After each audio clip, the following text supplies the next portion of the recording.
Jangan dimuliakan Allah Subhanahu wa Ta'ala. Salah satu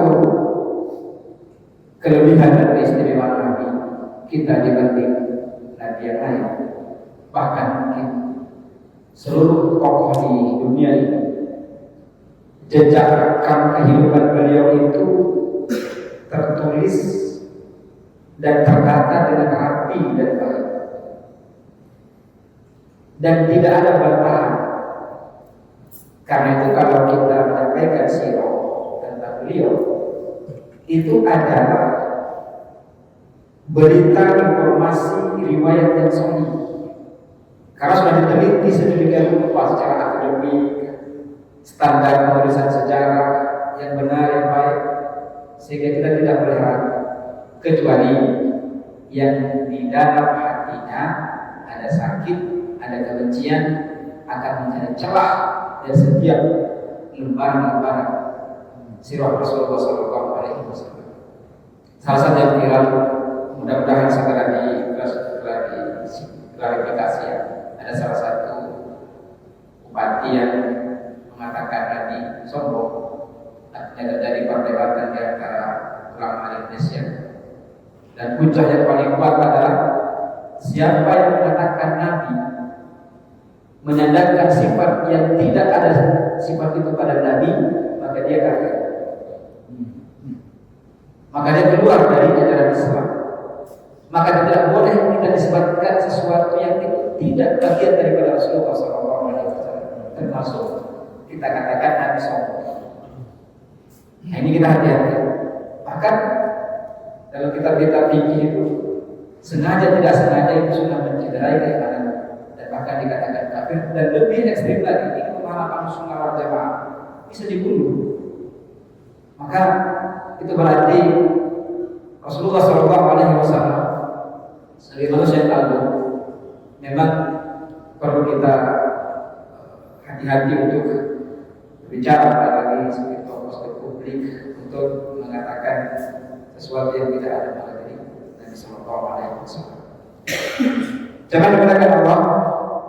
Kalau sudah tidak salah, terakhir kita kemarin Rasulullah sudah terlahir sebagai seorang yatim, kemudian hidup di perkampungan Bani Sa'id, atau nama ibu susunya itu Mama Halimatus Sa'diyah, dan sudah 5 tahun di perkampungan Bani Sa'id, itu sekitar berapa puluh kilo, ada yang mengatakan 7, ada yang mengatakan 12, dari Mekah ke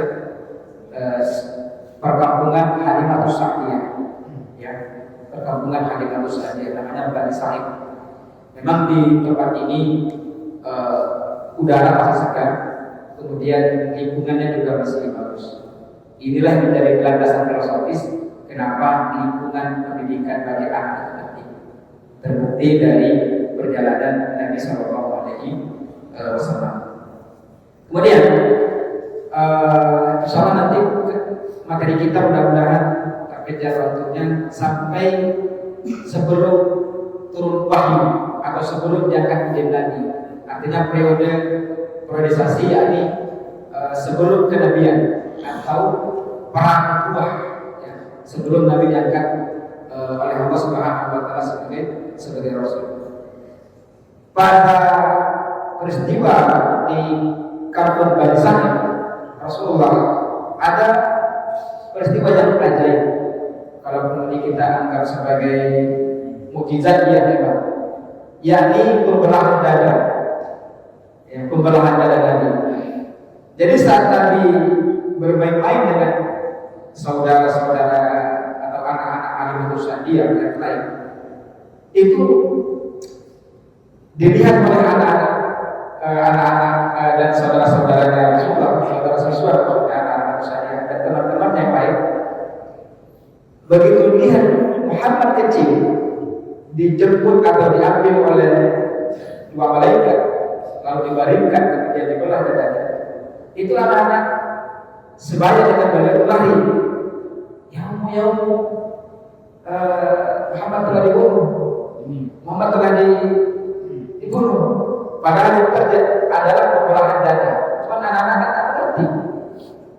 Ya, anak-anak tak mengerti. Ini tadi dicatat dalam sirah-sirah dan ini tidak ada bantah bahwa memang terjadi peristiwa pembelahan dada.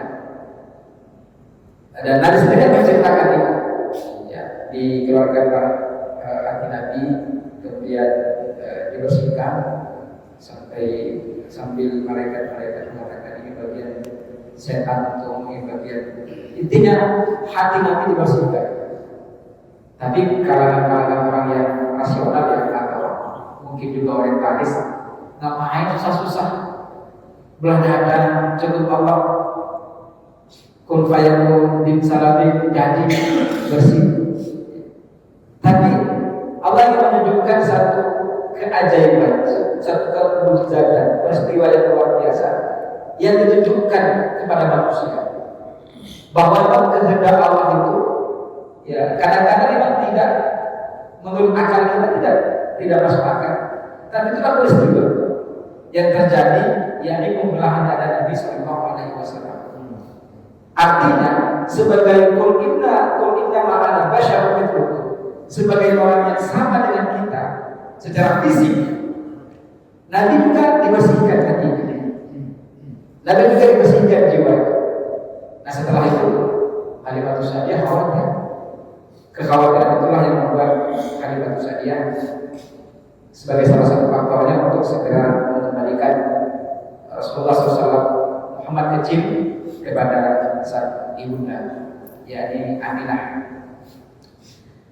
Kemudian setelah itu diberitakan Allah Subhanahu wa taala, peristiwa ini pun menjadi dasar tentang pembelahan dada ini bahwa Nabi Muhammad langsung dibersihkan kotorannya.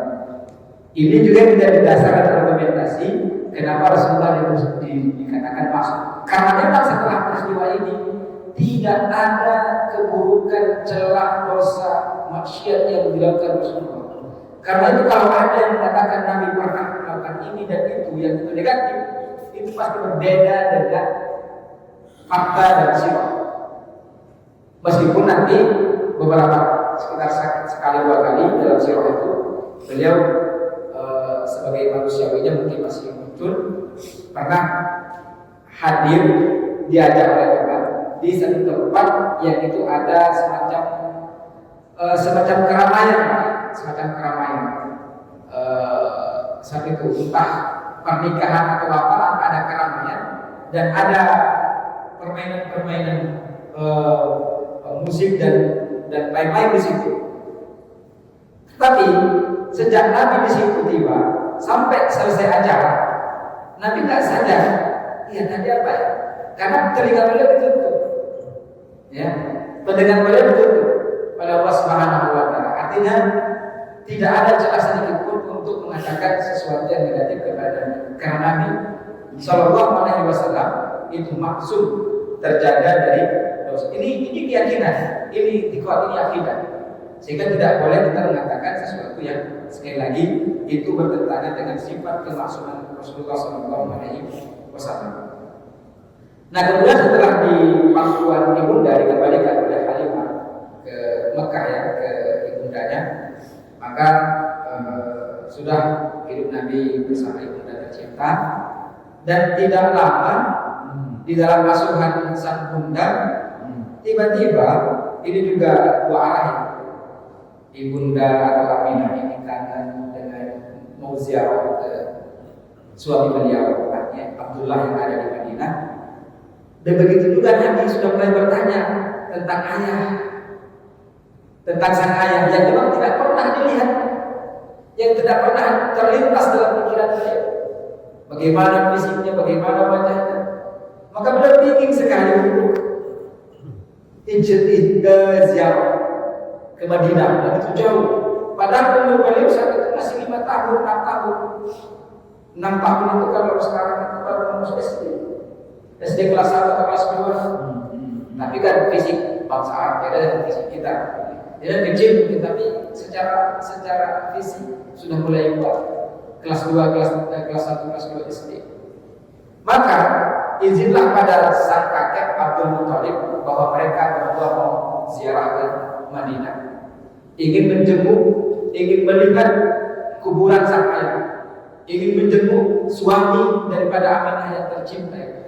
Meskipun jumpa ke sana hanya seonggok batu nisan, tetapi kecintaan lebih daripada itu. Kecintaan bukan hanya soal fisik, kecintaan bukan hanya soal fisik, tetapi kecintaan adalah bagian dari bukti bahwa betul-betul ini cinta sejati. Termasuk Rasulullah ingin diperlihatkan bahwa sang ayah ada dan sudah dimakamkan. Singkat cerita, diizinkan oleh sang kakek berangkatlah ke Madinah ditemani oleh Ummu Aiman. Bertiga berarti Rasul yang masih kecil, Ibunda Aminah, sama pembantu Ummu Aiman. Ini warisan daripada Abdullah atau pembantu yang waktu Abdullah dan Aminah, Abdullah masih hidup. Kemudian berangkat sampai tiba di Madinah. Waktu saya umroh itu ditunjukkan oleh Mutawif pembimbing. Perkiraan di sini lah makam sang ibunda Aminah itu setelah wafat. Sampai di Madinah. Kemudian di Madinah sudah berapa hari sudah ziarah, sudah lihat makam sang ayah. Ya, Aminah juga sudah melepas rindu meskipun tidak secara fisik. Ya, ziarah untuk mengenang Nabi Muhammad juga yang masih kecil melihat makam sang ayah. Ya sedih, pasti sedih. Ya manusiawi, ya kesedihan. Tetapi cukup terobati lah ketika sudah bertemu, meskipun sudah beda alam, satu di alam barzah, satu masih di dunia.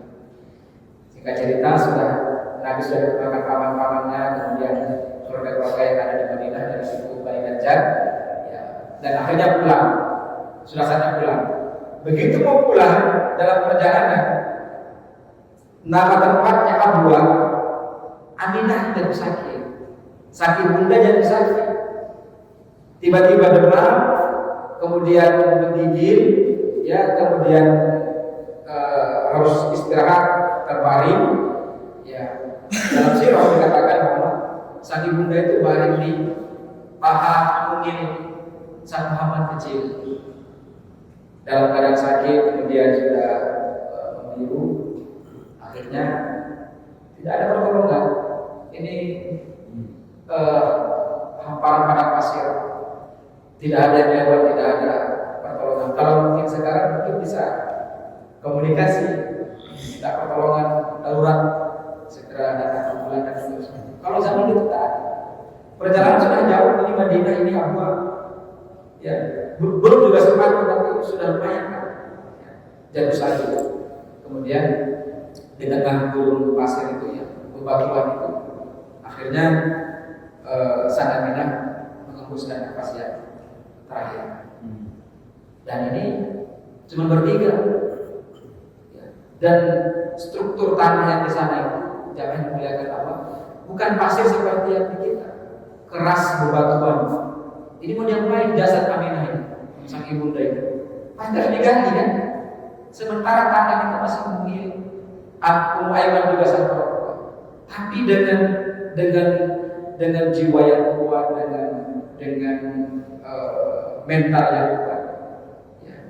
Begitu lepaslah tangan sang ibunda dari genggaman Muhammad kecil, dilihat dengan mata. Kalau kita kan, saya pernah berapa kali ini anak-anak yang umur SD kelas 1, kelas 2, apalagi itu masih TK, dihindarkan dari secara langsung dari proses pemakaman dan seterusnya. Itu untuk apa? Untuk menjaga psikologi dan menjaga mental. Karena perlu paham. Ini nyata waktu saya ikut memakamkan di bagian, anak-anak tanya di samping saya, oh ini apa ya tempatnya? Ini ngapain ya? Kok ramenya? Padahal ayahnya ayahnya dimakamkan. Artinya secara psikologis, secara psikis belum bisa. Kita mau jelaskan, ya akhirnya kita menghibur, tidak ada ini apa namanya. Dihiburlah dengan bahasa mereka bisa luar biasa. Nah, Rasulullah meninggal sang ayah di hadapan mata di pangkuan. Lalu yang menggali itu adalah Rasul sendiri, Muhammad kecil. Digali pelan-pelan, akhirnya sudah lumayan dalam, dimasukkan lagi dan tidak sampai di situ, ditutup lagi. Di situ bahkan ada yang mengatakan begini, ahli psikologi melihat peristiwa ini membayangkan bahwa bagaimana kondisi psikologi Nabi Muhammad SAW yang saat itu masih kecil, di hadapan langsung, bahkan eksekusi langsung, menutup sendiri dan ditinggalkan pelan-pelan. Sang jenazah ini yang sudah ditangani, tentu betapa goncangan psikologis pasti terjadi. Tapi kata Nabi, yang sudah dibentuk oleh Allah sedemikian rupa sejak kecil, ya, yang sudah dibentuk oleh Allah.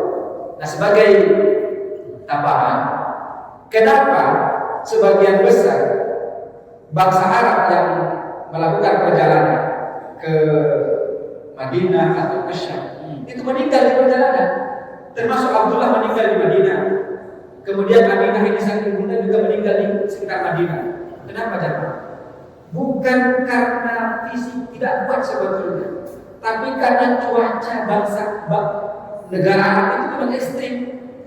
Kita yang pernah umroh misalnya, malam dingin sekali, siang panas sekali. Karena itu cuaca yang ekstrim itulah yang mempengaruhi. Itu kalau tubuh kita, makanya kalau kita ke sana kan pasti dibekali apa itu ya, untuk di blos apa namanya itu. Bahkan kemarin saya dibekali untuk krem-krem itu, kena juga, tetap juga kering, bahkan demam, sakit 2 hari, ya, sakit 2 hari. Setelah itu kuat lagi kalau saya bahaya umroh ini kalau sakit terus. Jadi jangan, memang cuaca kondisi ekstrim yang betul-betul luar biasa. Apalagi jalan kaki. Ini aja naik bus, naik kendaraan cepat itu juga masih terasa, apalagi jalan kaki.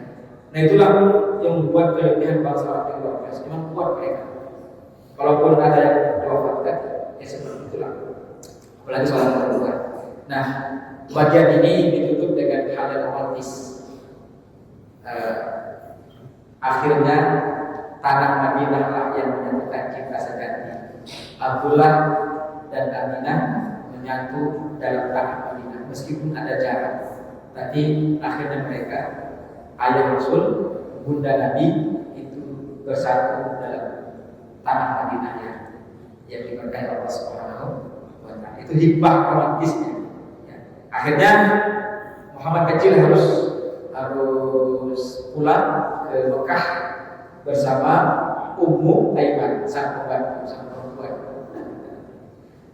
Tiba di Mekah, tentu yang paling sedih adalah sang kakek, yakni Abdul Muthalib. Abdul Muthalib. Ya, kesedihan beliau setelah Abdullah meninggal ditambah dengan ibunda. Akhirnya beliau ambil alih kepemimpinan Rasulullah SAW. Maka letaklah Nabi sebagai seorang yatim piatu, diterangkan dalam surat Al-Duha, fa'ammal yatima fala taqhar. Mereka terhadap anak yatim janganlah engkau berlaku sewenang-wenang. Ya, dan sebelumnya juga di ayat yang ke-6, alam yajidka yatiman fa'awa. Bukankah dia mendapatimu sebagai seorang yatim lalu dia melindungi? Inilah menjadi dasar bahwa secara fakta, secara Rasulullah yatim piatu, Al-Quran juga mengabadikan dalam Quran surat Al-Duha ayat 6 bahwa memang Nabi Muhammad itu yatim. Kuat katanya, bukan dongeng, bukan cerita pantang berangkat, tapi secara fakta, secara sejarah, secara wahyu bahwa Rasulullah memang yatim ya. Lengkap ya. Seorang ayah sudah meninggal dan seorang ibunda sudah meninggal. Akhirnya siapa yang membesarkan lagi? akhirnya kepengasuhan pindah ke kakek, yakni Abdul Muthalib. Sang kakek tidak kalah hebatnya juga dalam mendidik atau membesarkan Muhammad kecil ini sejak 6 tahun sampai nanti. Nah, di sini lagi masalahnya ini dalam tanda petik. Kakek tidak punya waktu yang luang untuk mengasuh sang Muhammad kecil. Kenapa? Hanya 2 tahun. Hanya 2 tahun saja. Tetapi 2 tahun itu sudah cukup membekas kasih sayang yang luar biasa. Bahkan tidak ada kasih sayang yang pernah dicurahkan oleh sang kakek kecuali itu kepada Nabi Muhammad yang paling besar. Artinya apa? Ini pelajaran bagi kita. Kalau nanti kita punya cucu, Pak, kita sudah seorang kakek misalnya, kita tidak boleh kalah dengan orang tuanya, oleh anak kita maksudnya. Ini buktinya bahwa betapa dekat kasih sayang sang kakek kepada sang cucu. Ya. Maka jangan heran kalau ada di fenomena di fakta hari ini, misalnya ada anak yang lebih dekat ke kakek daripada seorang ibunya, seorang. Kenapa? Seorang kakek bisa memberikan kasih sayang yang luar biasa. Apalagi kalau sudah jadi kakek itu kayaknya tidak ada lagi yang macam-macam. Ibadah, mengingat kepada Allah yang matinya, menikmati cucu yang lucu, cucu yang mungkin dari dulu sudah diidam-idam. Begitu juga yang terjadi pada saat kakek. Ada satu peristiwa ketika Muhammad tersesat, dan ini juga dijelaskan di surah Tuhan, ya. Tersesat artinya dalam tanda petik ini disalahgunakan. Sesat itu bukan arti Nabi sedang bermaksiat segala macam. Ini kadang-kadang disalahartikan oleh orang-orang yang benci kepada Nabi. Wa wajadaka dhallan fahada, dan dia mendapatimu seorang yang tersesat. Mereka mengatakan tersesat, sehingga mengatakan Nabi itu pernah sesat, baru diberi petunjuk. Ya Allah ya Karim. Baca pada ini Quran surah Al-Duhan yang lanjutan daripada 6 itu ayat yang ke-7. Wa wajadaka dhallan fahada, dan dia mendapatimu sebagai seorang yang di terjemahan ini bingung. Ada yang mengatakan tersesat. Artinya Nabi masih kecil saat itu, masih di bawah asuhan kakek. Di Mekah itu kan ramai juga. Wajar kalau beliau jalan pulang tidak tahu. Akhirnya sibuk diperintahkan seluruh anak-anak Abdul Muthalib atau para beliau cari sampai dapat. Tak ketemu Pak, sampai menjelang terbenam matahari, anak mungil anak kecil itu datang.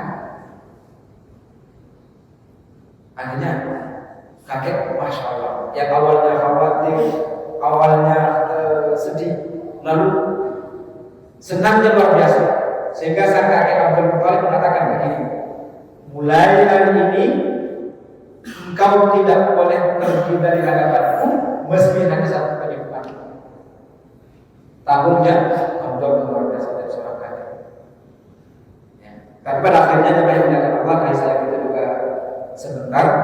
Akhirnya kakek Abdul Muthalib yang sudah umur 80 tahun, 80 itu kalau di kita sudah ini juga sudah 80 tahun, sakit, dan dipanggillah anak-anaknya. Ada sekitar 9 atau 10 gitu, dipanggil semua. Dalam kondisi sakit itulah sang kakek punya firasat yang luar biasa. Ini kira-kira setelah beliau wafat, kan jadi pertanyaan Pak, kira-kira siapa yang lain melanjutkan?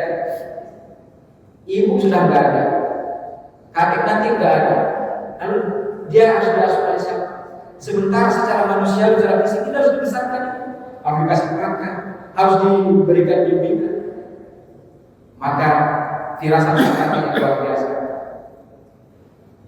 Jatuhlah pilihan itu kepada wasiat itu kepada Abu Thalib. Ada Hamzah, ada Abbas, ada Harith, anak yang paling tua. Tapi firasatnya di dalam sejarah dikatakan, termasuk dalam sejarah itu sudah ada kiri sedikit, tapi masih bagus dari kata. Itu mengatakan bahwa secara ekonomi anak-anak Abdul Muthalib ini tidak ada yang mampu. Ada yang mapan, tapi pelit. Gitu. Nah, bagaimana mungkin Nabi hidup di bawah seorang paman yang itu pelit, tidak loyal dalam mengasuh satu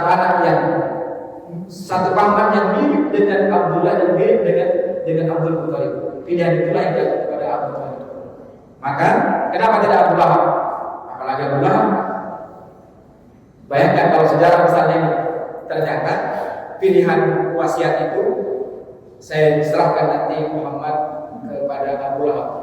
Sejarahnya pasti beda. Tapi sejarah mencatat dan fakta mengatakan bahwa Abdul Muthalib sang kakek menyerahkan pasukan kepada sang paman, yakni Abu Thalib. Mirip-mirip ini jangan sampai ketukar. Kakeknya bernama Abdul Muthalib, pamannya bernama Abu Thalib.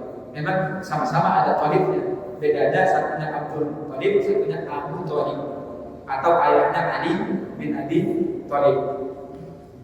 Lanjut, akhirnya dari asuhan yang satu ke asuhan yang lainnya dirasakan oleh Rasul dengan waktu yang singkat, dari Halimah 5 tahun, Ibunda 2 tahun, sang kakek 2 tahun, sekarang mulai 10 tahun, 12 tahun, sang paman Abu Thalib lah yang mengasuh lama. Ini yang terlama asuhannya. Dari saking lamanya sampai nanti Rasulullah diangkat menjadi Nabi, sampai nanti berdakwah di Mekah. Baik. Nah, disinilah nanti banyak peristiwa yang terjadi pada asuhan sang paman. Peristiwa pertama, usia 12 tahun, ya.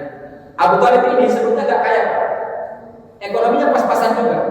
Tapi soal mengasuh, soal mendidik, soal kasih sayang, jangan diragukan. Abu Thalib nomor 1, mengikuti jejak sang kakek, sang ayah beliau, yakni Abdul Muthalib. Sampai-sampai ketika satu peristiwa, ketika Rasul usia 12 tahun, lebih daripada 2 bulan atau 10 hari, ini detail kali, 12 tahun, 2 bulan, 10 hari. Berarti kalau sekarang itu usia 12 tahun, SMP ya? Nah, kira-kira usia SMP lah. Diajak, dan sebetulnya bukan diajak, ya, meskipun ada mengatakan diajak. Muhammad sendiri, Nabi sendiri yang ingin ikut kemana? Ke Syam, mau berdagang. Ya, saat itu berdagang, karena dengan cara itulah bangsa Arab bisa bertahan hidup di tengah gurun pasir yang tidak ada aktivitas ekonomi seperti yang ada di Syam. Ya, makanya mereka harus berdagang ke Syam. Makanya Pak, Nabi itu ujiannya luar biasa.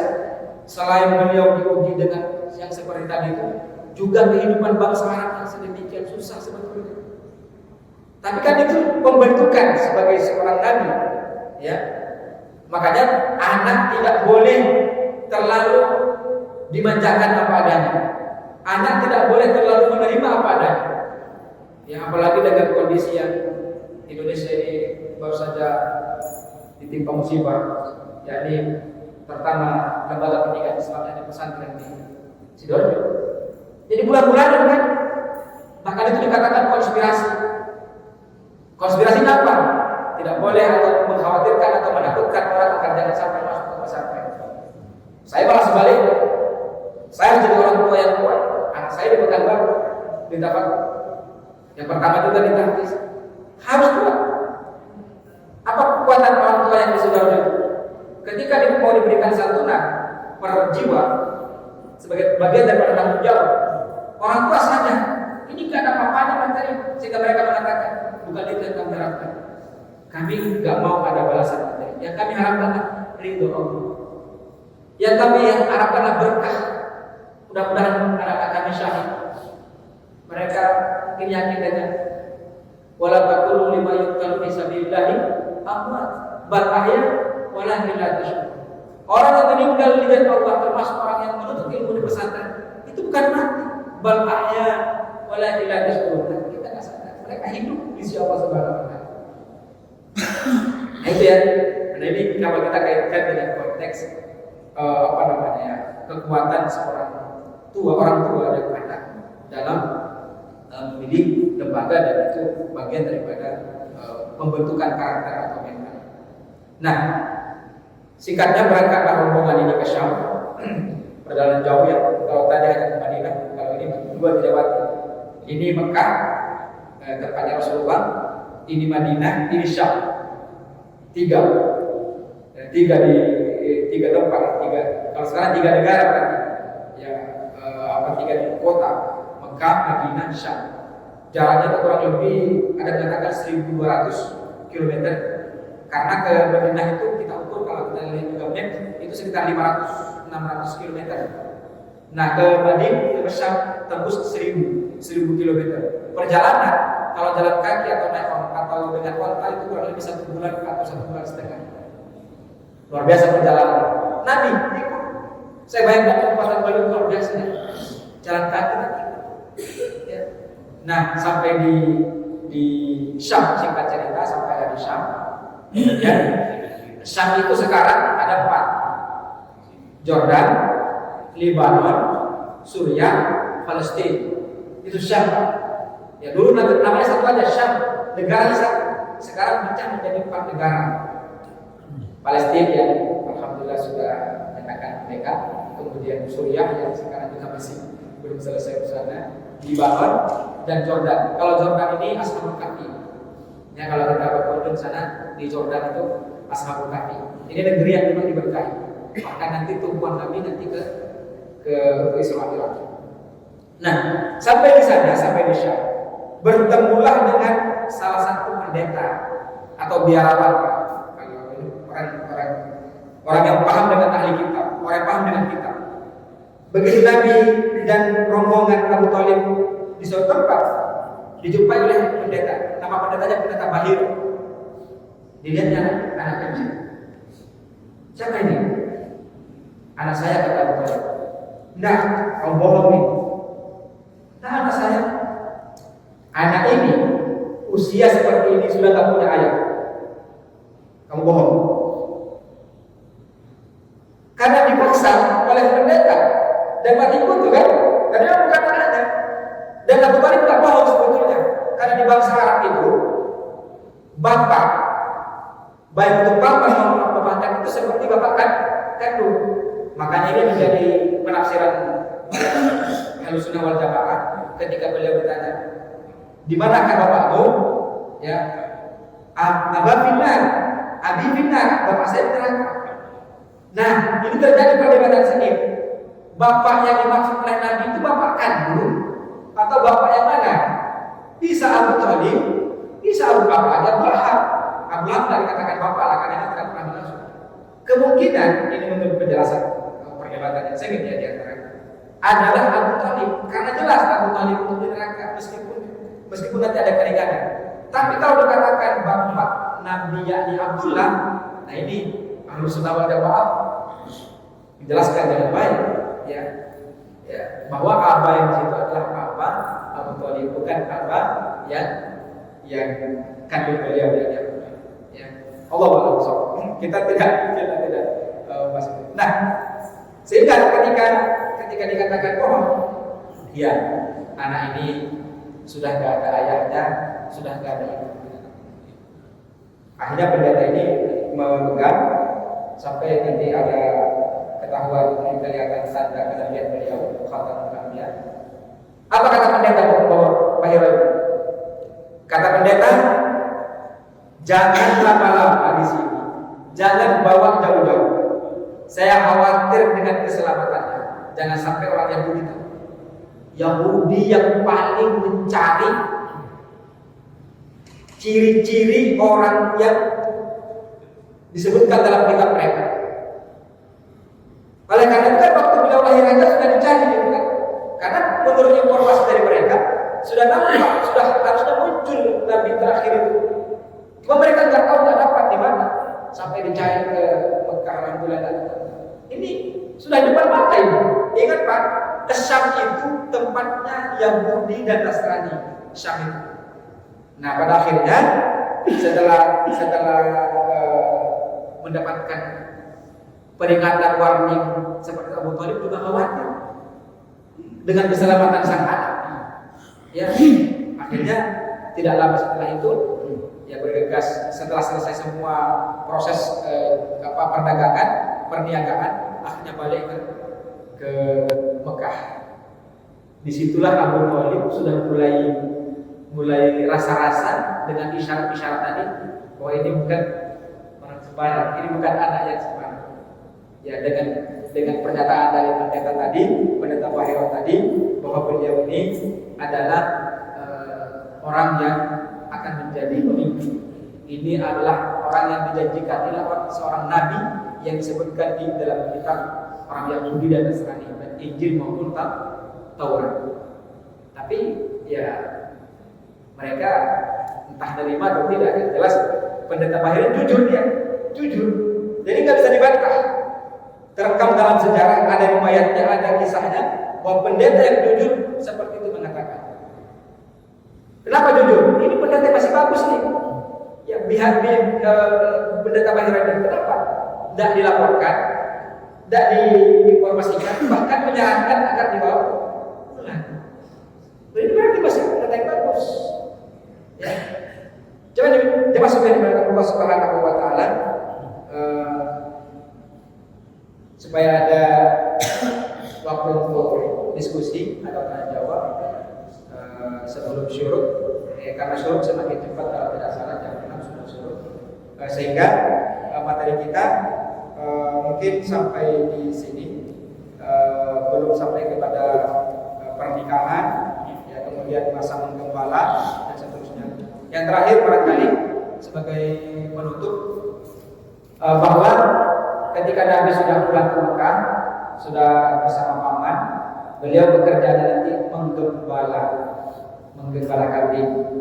Beliau mengatakan ketika beliau sudah menjadi Nabi, tidak ada Nabi dan Rasul yang diutus ke muka bumi ini kecuali pasti menggembala kambing, pasti pekerjaannya menggembala. Para sejarah mengatakan, hikmah mengatakan, kenapa harus menggembala apalagi kambing? Karena yang paling susah menggembala adalah kambing. Dari ke depan dia ke belakang, disuruh ke kanan dia ke kiri, melatih kesabaran. Jadi pekerjaan iya, profesi, tapi ada hikmah juga di balik itu. Rasul bekerja dengan tangan sendiri, tidak hanya berpangku tangan kepada yang lain, tidak hanya ingin menikmati hasil usahanya atau tapi beliau bekerja dan mendapatkan upah dari orang-orang yang digembala kambing. Bahkan hasil gaji beliau itu diserahkan kepada sang paman. Sang paman lah yang memberikan makan, memberikan minum, membesarkannya. Akhlak yang mulia dari Rasul, pekerja yang luar biasa, yang mental sudah terbentuk, yang fisik yang kuat, ya, kemudian jiwa yang sudah kuat, ya, kemudian kesabarannya sudah mulai teruji, ya, amanahnya sudah mulai terbentuk, dan perjuangan sudah mulai terasa dengan kesyam tadi. Bahkan di Syam itu beliau mendengarkan percakapan tentang Romawi, tentang Persia, tentang peperangan, tentang Romawi sampai Persia tidak pernah akur, perang terus. Di situ boleh terbuka wawasan beliau. Berarti anak-anak kita sendiri harus terbuka. Tidak boleh eksklusif, harus inklusif. Ya, terbuka sebagai orang terbuka dengan ini. Tapi barangkali ini dulu perjalanan sirah kita, sirah Rasulullah SAW yang sampai pulang dari Syam, lalu menggembala, setelah itu ada peristiwa-peristiwa, termasuk nanti menikah dengan Khadijah, ya, kemudian nanti setelah menikah nanti rangkaian perjalanan yang lainnya sampai nanti beliau diangkat menjadi Nabi atau menjadi Rasulullah SAW. Saya bertutup karena masih ada sesi diskusi, barangkali Bapak Ibu jamaah yang mau ditanyakan seputar kisah atau sejarah yang sudah kami sampaikan. Ya, silakan Bapak Ibu yang ada yang mau tanyakan. Mungkin saya ada pertanyaan Pak. Ya, ini terkait dengan pendidikan Rasulullah waktu masa kecil itu ya. Itu siapa yang mendidik beliau? Kemudian apakah memang di zaman pada saat itu pola pendidikannya berbeda ya? Kalau yang kita tahu kalau kecil saya diajari membaca. Terlepas dari kita ketahui bahwa Rasulullah itu memang bisa seperti itu. Kira-kira seperti apa untuk pendidikan secara umum di sana pada saat itu? Maksudnya? Baik. Pertanyaan yang sama. Tapi pertanyaan ini sebelumnya tidak pernah saya juga ajukan. Tapi pernah menggelayuti dalam pikiran saya. Karena saya membaca dan saya pikir, memang sentuhan pendidikan itu tidak ada secara spesifik. Saya baca-baca buku pendidikan, buku tarbiyah, dan juga sesuai dengan ayat Allah bahwa Rasul itu langsung dididik oleh Allah. Tapi ada yang melalui tangan-tangan seperti Abu Thalib, kasih sayang secara fisik, ya, kasih sayang secara manusiawi. Tapi untuk tarbiyah ruhani, tarbiyah jiwa mulia itu langsung dari Allah. Kita menyebutnya tarbiyah rohani, pendidikan langsung dari Allah melalui dari peristiwa-peristiwa tadi. Ya. Beliau pernah mengatakan begini, ini dari hadis populer bagi kami di kalangan kita. Ad-dabani rabbi fa ahsana ta'dili. Tuhanku telah mendidikku dan telah menjadikan pendidikanku adalah pendidikan yang terbaik. Ya. Jadi kita tidak ragu bahwa Nabi dibentuk sifat cerdas, fatonah, ya. Apalagi apa itu tabligh, apalagi tabligh, sidik, fatonah, amanah. Itu dibentuk langsung oleh Allah Subhanahu, tapi melalui peristiwa-peristiwa seperti berdagang, gembala, segala macam, dilatih ke keamanan beliau. Ya, sehingga beliau digelari al-amin. Cerdas tadi, beliau membaca peristiwa, tadi mendengar percakapan. Nanti di perang Fijr, kemudian perselisihan siapa yang meletakkan Hajarul Aswad, itu beliau juga kecerdasannya di situ muncul. Karena itu pendidikan beliau adalah pendidikan yang rohani, yang langsung dari Allah Subhanahu wa Ta'ala. Ya. Tetapi yang sifatnya manusiawi, yang sifatnya pertumbuhan, perkembangan fisik, perkembangan sosiologi, sosial, itu dibentuk oleh lingkungan. Ya. Dan saya juga pernah membuat satu hipotesis begini. Kalau begitu, lingkungan yang penuh tantangan ini juga sebetulnya ada dampak positifnya. Karena dengan lingkungan yang menantang seperti Rasul ini, terbentuk jiwa karakternya yang kuat, ya, dengan kondisi yang seperti itu. Nah, jadi kemudian untuk yang baca tadi, tidak ada data, tidak ada di sini juga tidak ada bahwa beliau diajar tentang baca, diajar tentang tulis. Apalagi kalau kita katakan adalah Nabi yang ummi. Meskipun nanti perdebatannya ada lagi tuh, ummi yang dimaksud adalah ummi tidak bisa baca kitab yang terdahulu, tapi beliau bisa membaca. Tapi ada mengatakan dia tidak bisa baca dan tidak bisa baca tulis. Impaknya ada. Kenapa tidak bisa baca dan bisa tulis? Ya, ini menjadi perdebatan nanti. Apakah ini maksud dengan ummi? Dan memang itu ummi adalah Al-Quran yang sudah beliau mengatakan. Saya baca tadi buat lagi bahasa ummi dan sudah menunjukkan semuanya dan seperti itu. Itu sebagai hikmah supaya wahyu turun Al-Quran itu tidak bercampur dengan tulisan kepandaian beliau, sehingga murni itu dari Allah Subhanahu wa Ta'ala. Itu salah satu hikmah pelajaran kenapa Nabi itu harus ummi, tidak bisa baca dan tidak bisa. Tapi pertanyaannya, waktu beliau nanti datang ke Syam membawa barang dagangan Khadijah, pasti mengetahui kan sistem jual beli, administrasi dan segala macam. Hal ini terjadi mungkin beberapa tempat, tapi untuk masalah tarbiyah atau masalah pendidikan beliau, pendidikan rohani, pendidikan spiritual beliau itu langsung dibentuk dan dijaga oleh Allah Subhanahu wa Ta'ala. Bahkan di dunia alam jadi kayak Imam Fa'am, bukankah dia mendapati sebagai seorang yatim, dia melindungi. Maksudnya Allah yang melindungi itu maksudnya salah satunya adalah membentuk, mentarbiyah, ya, mendidik beliau. Tentu dengan lingkungan yang ada juga, ya karena beliau adalah manusia, beliau adalah yang sama dengan kita secara fisik, ya kul innama ana basyarum mithlukum, ya tetap melalui proses-proses yang ada. Tapi sulit memang dibaca. Ya, Abu Thalib pernah nggak mendidik mengajarkan apa? Langsung praktek lapangan, diajari ya, bekerja, kemudian bagaimana menyelesaikan persoalan, langsung Allah Subhanahu wa Ta'ala dan dibentuk oleh lapangan. Ya. Misalnya seperti itu. Dan lain ada yang bertanya?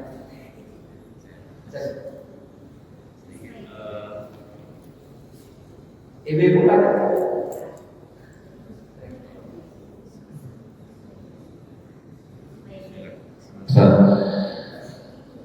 Mukjizat-mukjizat yang dialami Rasulullah SAW sebelum Nabi diangkatnya Nabi itu betul banyak sekali saja, banyak sekali seperti Halimah Sa'diyah mungkin banyak memahami apa mukjizat itu betul namanya dia khas saja, bukan mukjizat dia khas, itu adalah sesuatu seperti itu.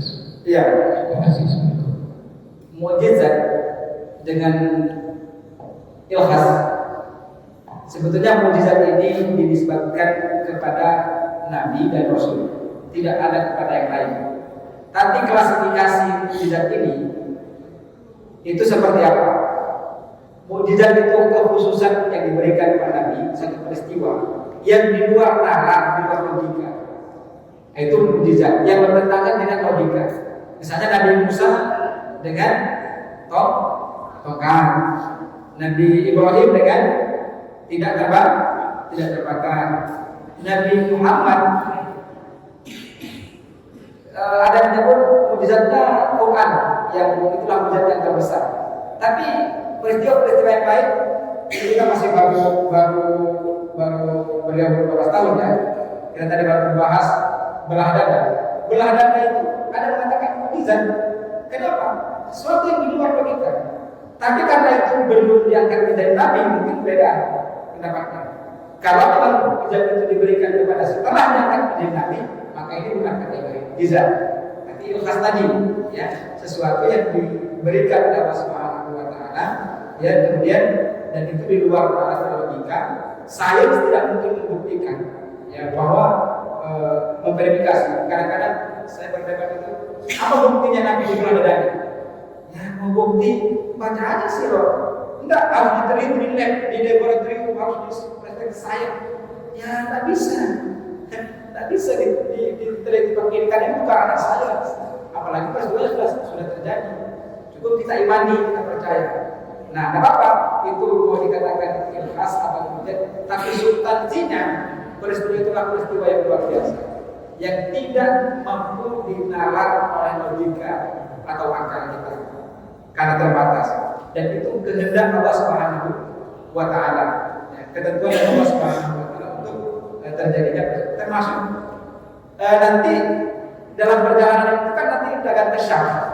Salah satunya entah itu di ketika dengan paman beliau atau dengan orang yang Khadijah. Awal, ya kan? Awal itu menyertai beliau. Itu belum dianggap menjadi nabi. Kalau dianggap sebagai sesuatu yang khas, boleh. Mukjizat dengan paradigma bahwa itu di luar logika, ya tidak masalah. Ya, tapi memang mukjizat ini sakral. Dia tidak boleh kecil-kecil mukjizat. Ya memang mukjizat itu yang besar. Ya karena itu yang kecil-kecil yang kita sebut tadi khas kekhususan, ya peristiwa yang ajaib lah seperti itu, yang tidak masuk akal atau di luar, yang diberikan kekhususan kepada yang dipilih oleh Allah Subhanahu wa Ta'ala, termasuk Nabi Muhammad. Jadi kalau menurut saya mau mukjizat mau ilhas, substansinya adalah beliau diberikan satu peristiwa yang itu menjadi pembelajaran, menjadi keajaiban supaya bahwa ini sang nabi, sang anak kecil ini bukan orang yang sembarang, tapi sudah mulai memiliki tanda-tanda. Tapi Nabi, sekali lagi, Nabi itu tidak butuh mukjizat yang banyak seperti itu, supaya kita lebih berpikir rasional, ya.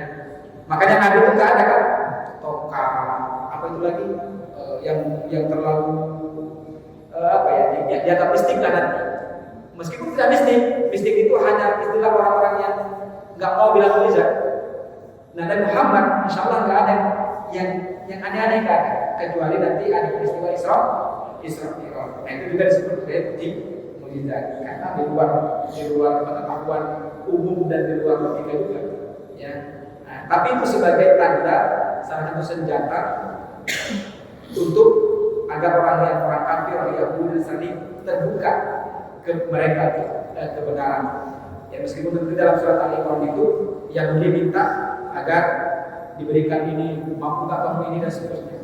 Ya, tetap saja kalau diberikan mukjizat juga sama saja mereka tidak berikan. Termasuk nanti peristiwa apa itu? Membelah bulan. Tapi kita belum sampai ke situ. Ya, kita masih umur 12 tahun dan pulang dari Mekah, dari Syam. Misalnya nanti masih ada peristiwa yang baik. Allah.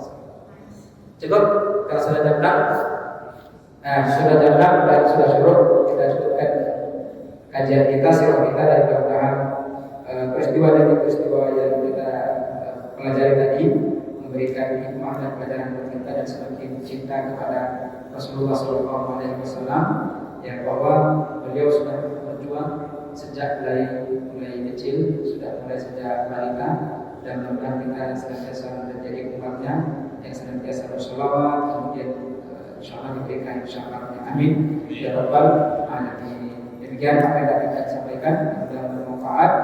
Allahumma anfa'na bima 'allamtana wa 'allimna ma yanfa'una wa zidna ilma. Allahumma ja'alna hadha jam'an ma'quma wa tafarruqana min ba'dihi. Rabbana atina fid dunya hasanah wa fil akhirati hasanah wa qina adzabannar. Subhana rabbika rabbil izzati amma yasifun wa salamun alal mursalin walhamdulillahi rabbil alamin. Subhanallah wa bihamdihi, asyhadu an la ilaha illa anta, astaghfiruka wa atubu ilaik. Assalamualaikum